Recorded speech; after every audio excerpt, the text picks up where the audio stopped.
Roddenberry is the creator and producer of Star Trek. I met with this thoughtful, friendly man in his office at Paramount Studios. He had a lot to say about what we see on our television screens today, and of course Star Trek. Although the show was his idea, the network at first had ideas of its own. If there is a truism in television, it is that no successful show ever gave a network exactly what it wanted.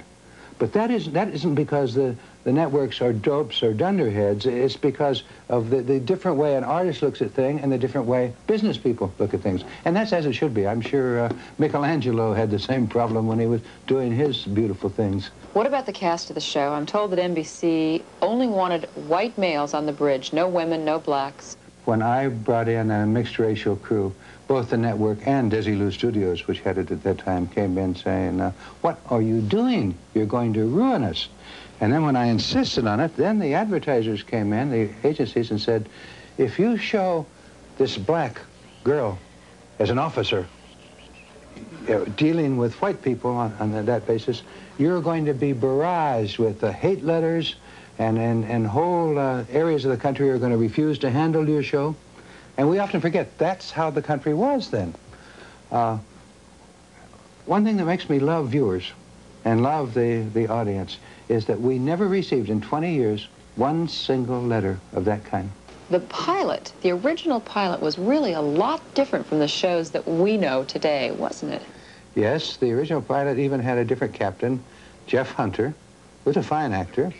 The only people that were in the original that stayed over was Leonard Nimoy, right, although he looked quite a bit different then, and he was not the emotionless Vulcan then. Yeah, he tended to grin and show nervousness in that first pilot. Records show the tallest group has never been explored. Solar system similar to Earth, 11 planets. Number 4 seems to be Class M. Oxygen atmosphere. It's hard to think about it now with all the success of Star Trek, but the original series that ran on TV was not that big a hit. No, it was only with young-minded people. But we were quite a different United States then. One can over-intellectualize what we did on Star Trek, but we always told stories of action, adventure. There was always a want, a need, a goal, feelings, and we were the only show, for example, during all of the dreadful Vietnam affair, only dramatic show that ever talked against Vietnam.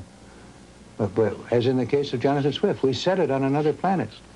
If this planet is to develop in the way it should, we must equalize both sides again.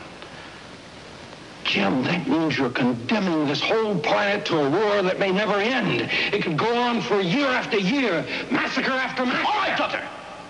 Kirk playing essentially the role of our presidents in those years, where he'd gotten into it and he was having trouble getting out of it.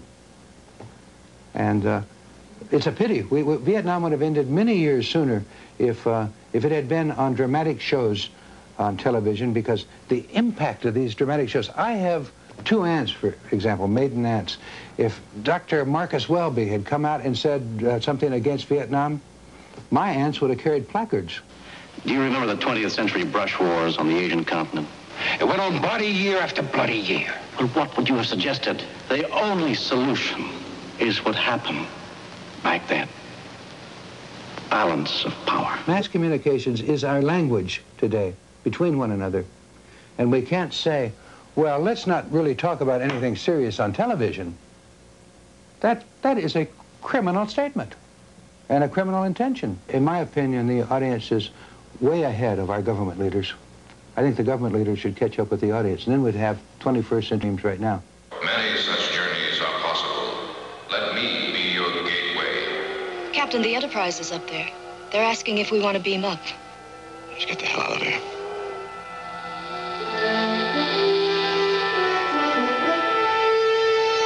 Gene Roddenberry, a very creative and very nice man. We'll be right back.